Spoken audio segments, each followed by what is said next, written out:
अस्सलाम वालेकुम जी। Next topic हमारा है एटॉमिक रेडियस। एटॉमिक रेडियस कहते हैं half of the distance between the nuclei of two bonded atoms.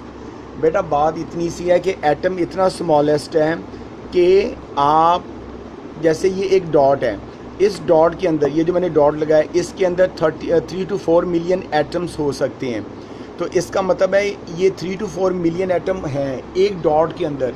तो एटम इतना स्मॉलेस्ट होता है कि हम उसका रेडियस फाइंड आउट करना आसान नहीं है। तो एटम साथ आपस में बाउंड हुआ होता है, जुड़े होते हैं।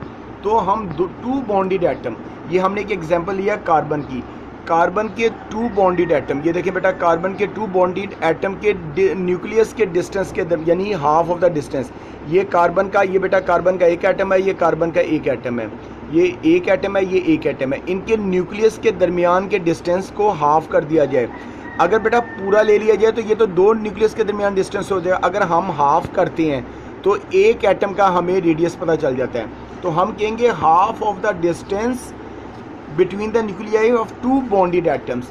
तो कार्बन के टू बॉन्डेड एटम के न्यूक्लियस का दरमियान का डिस्टेंस है 154 पिकोमीटर, और इसका अगर हाफ कर दें 154 का तो ये 77 बनता है। तो इसका मतलब है 77 जो होगा वो एटॉमिक रेडियस होगा कार्बन के एक एटम का। अच्छा बेटा, आप जितने भी टॉपिक आएंगे उनको 4 हेडिंग्स के तहत करेंगे। डेफिनेशन, उसका यूनिट, ट्रेंड 2 होंगे, पीरियड्स और ग्रुप में। तो सबसे पहले आपने डेफिनेशन लिखनी है कि दो बॉन्डेड एटम के न्यूक्लियाई के दरमियान के हाफ डिस्टेंस को हम कहते हैं एटॉमिक रेडियस। फिर इसका यूनिट है नैनोमीटर भी है और पिकोमीटर भी है। सेकंड ट्रेंड, एटॉमिक रेडियस जो है वो पीरियड में ग्रेजुअली डिक्रीज कर रहे होते हैं फ्रॉम लेफ़्ट टू राइट, जबकि ग्रुप में इंक्रीज करते हैं from top to bottom.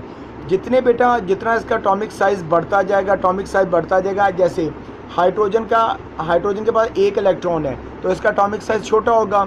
Argon का 18